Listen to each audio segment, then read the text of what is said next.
Quarry ઉદ્યોગમાં કામ કરતા કામદારોએ કાઢી રેલી। સમગ્ર રાજ્યમાં ક્વોરી એસોસિએશન દ્વારા પડતર માંગણીને પૂરી કરવાની માંગ સાથે અનિશ્ચિત મુદતની હડતાલ કરવામાં આવી છે, જેને 13 દિવસ જેટલો સમય વીતી ગયો હોવા છતાં હજુ પણ સરકાર દ્વારા કોઈ જ હકારાત્મક ઉકેલ આવ્યો નથી, જેથી આ ઉદ્યોગ સાથે જોડાયેલા શ્રમિકો, ડ્રાઈવરો સહિતનાઓ દ્વારા સાયલા હાઈવે પર આવેલ હોટલ પાસેથી મામલતદાર કચેરી સુધી રેલી યોજી આવેદનપત્ર પાઠવ્યું હતું અને પડતર પ્રશ્નો અંગે ઉગ્ર રજૂઆત કરી હતી। સાયલા ક્વોરી એસોસિએશન દ્વારા સંપૂર્ણપણે ધંધો અને રોજગાર બંધ રાખી ઉગ્ર વિરોધ કરાયો। તમામ લોકોની રોજીરોટી પર અસર પડી રહી હોવાના આક્ષેપ સાથે ગામ ગજવ્યું હતું। આ રેલીમાં મોટી સંખ્યામાં ડમ્પરના ડ્રાઈવરો, ખાણમાં કામ કરતા શ્રમિકો, ગેરેજના સંચાલકો સહિત અંદાજે 3000થી વધુ લોકો અને ક્વોરી માલિકો જોડાયા હતા, તેમજ આગામી દિવસોમાં પડતર પ્રશ્નનો ઉકેલ નહીં આવે તો ઉગ્ર આંદોલનની ચીમકી પણ ઉચ્ચારી હતી। અગોલ ગામે વરઘોડામાં નોટોનો વરસાદ થયો છે, જીવના જોખમે લોકોએ નોટો લેવા પડાપડી કરી। ગુજરાતમાં લગ્ન પ્રસંગ હોય કે ડાયરો, નોટો ઉડાવવાનો ક્રેઝ હવે એક રિવાજ બની ગયો હોય તેમ લાગી રહ્યું છે। મહેસાણાના કડી તાલુકાના અગોલ ગામમાં ફરી એકવાર આપમાંથી ચલણી નોટો વરસી હોય તેવા દ્રશ્યો જોવા મળ્યા। ભાજપના મહિલા સદસ્યના ભત્રીજાના લગ્ન પ્રસંગમાં યોજાયેલા વરઘોડામાં લાખોની મત્તા હવામાં ઉડાડવામાં આવતા ભારે ચકચાર મચી છે। ગામના મુખ્ય ચોકમાં જ્યારે વરઘોડો પહોંચ્યો ત્યારે પરિવારજનો દ્વારા 10, 20, 50 અને 100ની નોટનો મારો ચલાવવામાં આવ્યો। જોકે આંધળા આર્થિક પ્રદર્શન વચ્ચે માનવીય જીવનું જોખમ પણ પરાકાષ્ઠાએ જોવા મળ્યું। વાયરલ થયેલા વિડીયોમાં સ્પષ્ટ દેખાય છે કે ઉડતી નોટો ઝડપવા માટે લોકો ભાન ભૂલ્યા અને ગેલેરીઓ તેમજ ઊંચા મકાનો પરથી જીવના જોખમે નીચે કૂદકા મારતા પણ અચકાયા હતા। જીવના જોખમે નોટો લેવા પડાપડી થઈ। નોટો લેવા માટે લોકો એકબીજા પર ચડી રહ્યા હતા, જેના કારણે નાસભાગ જેવી સ્થિતિ સર્જાઈ। લગ્નની ખુશીમાં કાયદો અને સુરક્ષાને લીરે લીરા ઉડાડતા હોય તેવો ઘાટ અગોલ ગામના મુખ્ય ચોકમાં જોવા મળ્યો। ભાજપના કડી તાલુકા સદસ્ય જુલેખાબેન ઇદ્રીશભાઈના ભત્રીજાના વરઘોડામાં થયેલા આ નોટોનો વરસાદ થયો। નોંધનીય છે કે માત્ર 10 દિવસ પૂર્વે જ આ ગામમાં એક લગ્ન પ્રસંગમાં નોટો ઉડી હતી, ત્યારે ફરી એકવાર નોટોનો વરસાદ થયો ત્યારે તંત્ર દ્વારા આવા જોખમી મોત ચોક પર રોક લગાવવામાં આવે તેવી માંગ ઉઠી છે। કેમિકલ ટેન્કરમાં આગ લાગતા નાસભાગ। ભડભડ સળગતા ટેન્કરના કારણે રોડ પર મચી ગઈ નાસભાગ। ધ બર્નિંગ ટેન્કરના દ્રશ્યો સુરતના છે, જ્યાંના સચિન વિસ્તારમાં કેમિકલ ભરેલું ટેન્કર રોડ પર પૂરપાટ દોડી રહ્યું હતું, ત્યારે કોઈ કારણોસર ટેન્કરની કેબિનમાં ધુમાડા નીકળવા લાગ્યા, જેથી સમય સૂચકતા વાપરી ડ્રાઈવર ટેન્કર સાઈડમાં પાર્ક કરી નીચે ઉતરી ગયો, જે બાદ ટેન્કરમાં આગ ભભૂકી હતી। થોડી ક્ષણમાં આગે વિકરાળ સ્વરૂપ ધારણ કરી લીધું। જોતજોતામાં આખું ટેન્કર બળીને ભસ્મ થઈ ગયું। ફાયર વિભાગ પહોંચે તે પહેલા જ ટેન્કર આગમાં રાખ થઈ ગયું હતું। મેઘરજ, ગીર સોમનાથ અને અરવલ્લીમાં લાગી ભીષણ આગ। અરવલ્લીના મેઘરજના વાઘોરા જંગલ ભડકે બળ્યું। વહેલી સવારે વાઘોરા જંગલમાં કોઈ કારણોસર આગ લાગી। ભારે પવનને કારણે અને જંગલ સૂકું થઈ જતા આગે થોડી જ ક્ષણોમાં વિકરાળ સ્વરૂપ ધારણ કરી લીધું। આગ ઝડપથી પ્રસરતા નાસભાગ મચી ગઈ। આ અંગેની જાણ વન વિભાગને કરવામાં આવતા વન વિભાગની ટીમ દોડી આવી, પાણીનો મારો ચલાવ્યો। ભીષણ આગના કારણે વિશાળ વનરાજી બળીને ખાક થઈ ગઈ। ભારે જહેમત બાદ આગ કાબૂમાં આવી હતી। બીજી તરફ ગીર સોમનાથના કોડીનાર પાસેના દુધાણા ગામની સીમમાં શેરડીનું ખેતર ભડભડ સળગ્યું। વીજ લાઇનમાંથી તણખા પડતા અચાનક શેરડીનો પાક બળવા લાગ્યો। પવનના કારણે આગે વિકરાળ સ્વરૂપ ધારણ કરતા આસપાસના ખેતરો પણ આગની ઝપેટમાં આવી ગયા। કિશનભાઈ રાઠોડની જમીન પરથી લાગેલી આગ દૂર દૂર સુધી પ્રસરી હતી, જેથી ખેડૂતોમાં દોડધામ મચી ગઈ। આગને કાબૂમાં કરવા પ્રયાસો કર્યા, પરંતુ ત્યાં સુધીમાં 4800 ટન શેરડીનો પાક બળીને ખાક થઈ ગયો। આગને કારણે 15 લાખથી વધુનું નુકસાન થયું છે। સાબરકાંઠાના ઈડરિયા ગઢના ડુંગરમાં અચાનક આગ લાગી। ગંભીરપુરા નજીક આવેલા ડુંગર પર ભભૂકી ઉઠેલી આગની જ્વાળાઓ દૂર દૂર સુધી નજરે પડી, જેને કારણે વિસ્તારમાં ભયનો માહોલ ફેલાયો હતો। વડોદરાની 34થી વધુ સ્કૂલમાં બોમ્બ હોવાની ધમકીથી અફરાતફરી। શનિવાર અને રવિવારની રજા બાદ સોમવારથી શરૂ થયેલી અમદાવાદની કેટલીક સ્કૂલોમાં સવારમાં બોમ્બ હોવાની ધમકી ભર્યો ઈમેલ મળતા ખળભળાટ મચી ગયો। અમદાવાદની DAV, Asia school, A1 school, સંત Kabir school, tulip, SGVP, CN વિદ્યાલય સહિતની 15થી વધુ શાળાઓને ધમકીભર્યા ઈમેલ મળ્યા, જેથી સ્કૂલ સંચાલકો ડરી ગયા। તુરંત પોલીસ, ફાયર વિભાગ અને ડીઓ કચેરીને જાણ કરી વાલીઓને બાળકો ઘરે લઈ જવાના સંદેશા મોકલ્યા। જે બાળકો સ્કૂલ વાન અને સ્કૂલ બસમાં આવતા હતા તેમને છોડી ઘરે મોકલી દેવાયા હતા।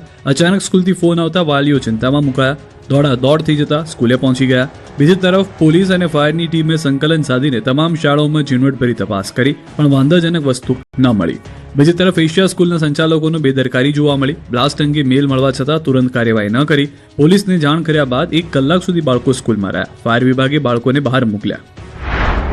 વડોદરામાં પણ 18 જેટલી સ્કૂલોને ધમકીભર્યા ઈમેલ મળ્યા છે, જેમાં DR, અમીન, ઉર્મી અને નાલંદા સ્કૂલને બોમ્બથી ઉડાવી દેવાની ધમકી આપવામાં આવી। ધમકી મળતા સ્કૂલ સંચાલકોએ તકેદારીના પગલાં લઈને વિદ્યાર્થીઓને તાત્કાલિક રજા આપી દીધી।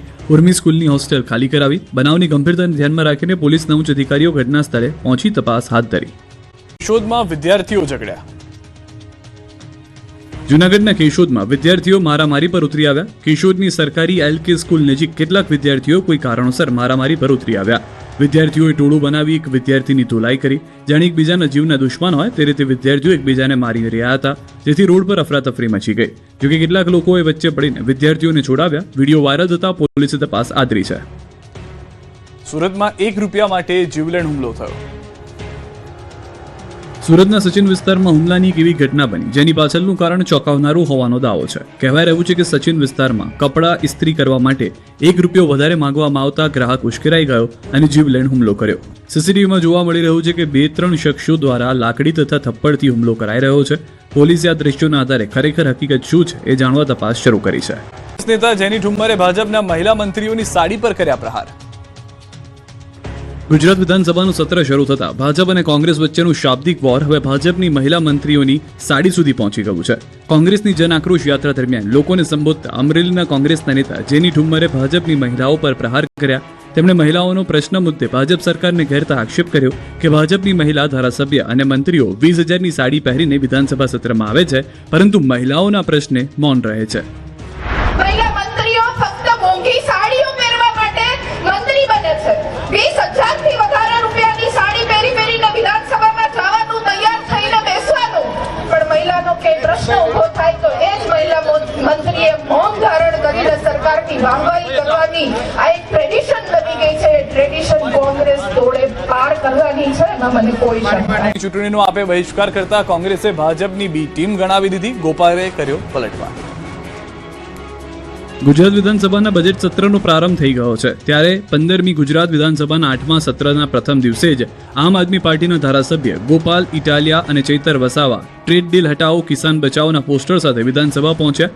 બીજી તરફ ગાંધીનગર ખાતે વિધાનસભા સત્ર દરમિયાન ઉપાધ્યક્ષ પદ માટે થયેલી ચૂંટણીમાં રાજકીય ચહલપહલ વચ્ચે અંતે પૂર્ણેશ મોદીને બહુમતીથી ઉપાધ્યક્ષ તરીકે પસંદ કરવામાં આવ્યા, જેને લઈને કોંગ્રેસ અને આમ આદમી પાર્ટી બાખડી પડ્યા હતા. કેમ કે આમ આદમી પાર્ટીએ આ ચૂંટણીમાં કોઈ ઉમેદવારને ટેકો આપ્યો નહીં અને નોટાનો વિકલ્પ પસંદ કર્યો, તો કોંગ્રેસે આમ આદમી પાર્ટીને ભાજપની બી ટીમ ગણાવી. તો આપના ધારાસભ્ય ગોપાલ ઇટાલિયાએ કહ્યું, ખોટા આક્ષેપો કર્યા કરતા પહેલા કોંગ્રેસ પોતાનું કામ કરે.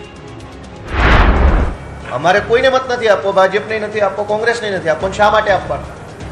અમારે નોટામાં મત આપવો છે, અમારે અમારો વિરોધ નોંધાવવો છે કે અમને તમે બંને પસંદ નથી. તો આજે અમને નોટાનો ઓપ્શન આપવામાં આવ્યો નથી, એટલે અમે ચૂંટણી પ્રક્રિયામાં ક્યાંય જોડાયા નથી. અમે હંમેશા કહેતા આવ્યા છે કે આમ આદમી પાર્ટી એ ભારતીય જનતા પાર્ટીની બી ટીમ તરીકે કામ કરે છે. આજે જ્યારે વિપક્ષે પોતાનો ઉમેદવાર ઊભો રાખ્યો હોય તો એક વિપક્ષ તરીકે એમણે પણ વિપક્ષના ઉમેદવારને ટેકો આપવો જોઈતો હતો, પણ એ લોકોએ પણ મતદાન ના કરીને સ્પષ્ટ બતાવી દીધું છે કે એ લોકો કોઈ ટીમ તરીકે કામ કરે છે. એ આજે વિધાનસભાના ફ્લોર પર સાબિત થઈ. વિધાનસભાનું બજેટ સત્ર શરૂ. પૂર્ણેશ મોદી વિધાનસભાના ઉપાધ્યક્ષ બન્યા. કોંગ્રેસે હોબાળો મચાવ્યો. ગુજરાત વિધાનસભાના બજેટ સત્રનો હંગામેદાર પ્રારંભ થયો છે. બજેટ સત્રના પ્રથમ દિવસે જ રાજકીય તણાવ સ્પષ્ટ જોવા મળ્યો. ગુજરાત વિધાનસભાના બજેટ સત્રના પ્રારંભે રાજ્યપાલ આચાર્ય દેવવ્રતના સંબોધન સાથે કાર્યવાહી શરૂ થઈ હતી. જોકે ગૃહમાં ભારે હોબાળા વચ્ચે રાજ્યપાલને પોતાનું ઉદ્બોધન માત્ર 20 મિનિટમાં પૂર્ણ કરવાની ફરજ પડી. રાજ્યપાલના ભાષણ દરમિયાન કોંગ્રેસના ધારાસભ્યોએ સૂત્રોચ્ચાર કરી ગૃહ ગજવી દીધું હતું. રાજ્યપાલના ભાષણ દરમિયાન કોંગ્રેસના સભ્યોએ ખેડૂતોના દેવા માફી, સરકારી વિભાગોમાં આઉટસોર્સિંગ પ્રથા બંધ કરી કાયમી ભરતી કરવા જેવી માંગણી ઉઠાવી હતી. વિપક્ષના ધારાસભ્યો સરકાર પર સામાન્ય જનતા અને ખેડૂતોના પ્રશ્નો પ્રત્યે ઉદાસીનતા દાખવવાનો આક્ષેપ કરતા હતા. ગૃહમાં સૂત્રોચ્ચાર અને ટિપ્પણીઓ વચ્ચે વાતાવરણ તંગ બન્યું. રાજ્યપાલના સંબોધન બાદ શોકદર્શક ઉલ્લેખ કરવામાં આવ્યો અને ત્યારબાદ વિધાનસભાના ઉપાધ્યક્ષ પદ માટે ચૂંટણી પ્રક્રિયા હાથ ધરાઈ. લાંબા સમય બાદ ઉપાધ્યક્ષ પદ માટે ચૂંટણી યોજાતા રાજકીય ગરમાવો વધુ વધ્યો હતો. કોંગ્રેસ તરફથી શૈલેષ પરમારના નામની દરખાસ્ત રજૂ કરવામાં આવી. પરમારે ભાજપ પર પ્રહાર કરતા જણાવ્યું કે ઉપાધ્યક્ષનું પદ પરંપરાગત રીતે વિપક્ષને આપવામાં આવતું હોય છે, પરંતુ બહુમતીના જોરે ભાજપે આ પરંપરા તોડી છે. તેમણે જાહેર હિસાબ સમિતિ PAC સહિતની સમિતિઓમાં પણ વિપક્ષને યોગ્ય સ્થાન ન અપાયાનો આક્ષેપ કર્યો છે. ભાજપ તરફથી જીતુ વાઘાણીએ પૂર્ણેશ મોદીના નામનો પ્રસ્તાવ ગૃહમાં રજૂ કર્યો. અધ્યક્ષ દ્વારા દરખાસ્તને ધ્વનિમત માટે મૂકવામાં આવ્યો, જેમાં પૂર્ણેશ મોદીના સમર્થનમાં બહુમતી મળતા તેમને વિધાનસભા ઉપાધ્યક્ષ પદે વરણી કરવામાં આવ્યા. ગૃહમાં ભાજપના સભ્યોએ જય શ્રી રામના નારા સાથે તેમને વધાવ્યા. પૂર્ણેશ મોદીએ ઉપાધ્યક્ષ તરીકે પદ સંભાળ્યું. આ તરફ આમ આદમી પાર્ટીએ ચૂંટણી પ્રક્રિયામાંથી અલિપ્ત રહેવાનો નિર્ણય લીધો. આપના નેતા ચેતર વસાવાએ જણાવ્યું કે પરિણામ સ્પષ્ટ હોવાથી પક્ષ મતદાનમાં ભાગ નહીં લે. આ રીતે બજેટ સત્રના પ્રથમ દિવસે રાજ્યપાલના ટૂંકાવેલા ઉદ્બોધન, વિપક્ષના હોબાળા અને ઉપાધ્યક્ષ પદની ચૂંટણીને લઈને ગૃહમાં રાજકીય ચડાવ ઉતાર જોવા મળ્યો. સુરતમાં ભાગીદારીની કારમાં ડ્રગ્સ પ્લાન્ટ કરી ફસાવાનું ષડયંત્ર અને તાલિબાની સજા આપી નિર્દોષને હેરાન કરનાર નામચીન ચિરાગ ગોટીને પોલીસ રિકન્સ્ટ્રક્શન માટે ઘટના સ્થળે લઈ ગયા હતા. આ દરમિયાન હજારોની સંખ્યામાં લોકો રસ્તા પર ઉતરી આવ્યા. રિકન્સ્ટ્રક્શન માટે લઈને પહોંચતા જ લોકોએ ચિરાગ ગોટી પર ટપલી દાવ કર્યો. તેમજ ધક્કામુક્કી વચ્ચે પોલીસે માંડ ચિરાગ ગોટીનો જીવ બચાવ્યો. બીજી તરફ વર્ષો સુધી જેના ડર નીચે લોકો જીવતા હતા તે જ લોકોએ આજે ચિરાગ ગોટીના ઘર બહાર ફટાકડા ફોડી ઉત્સવ મનાવ્યો અને નરાધમને ફાંસી આપોના બેનર સાથે ઢોલ નગારા વગાડીને વિરોધ પ્રદર્શન કર્યું. લોકોના હાથમાં ચિરાગ ગોટી વિરુદ્ધના બેનર અને પોસ્ટર હતા, જેમાં તેને કડકમાં કડક સજા થાય અને ફાંસી આપવામાં આવે તેવી ઉગ્ર માંગણી કરવામાં આવી હતી. રિકન્સ્ટ્રક્શન દરમિયાન પોલીસનો ચુસ્ત બંદોબસ્ત હોવા છતાં લોકોની ભીડને કાબૂમાં કરવી મુશ્કેલ બની ગઈ હતી. ગુજરાતમાં પ્રથમવાર કોઈ આરોપી પ્રત્યે જનતાનો આવો પ્રચંડ આક્રોશ અને સામે પક્ષીય પીડિતો દ્વારા ઢોલ નગારા સાથેની અનોખી પ્રતિક્રિયા ચર્ચાનું કેન્દ્ર બની છે.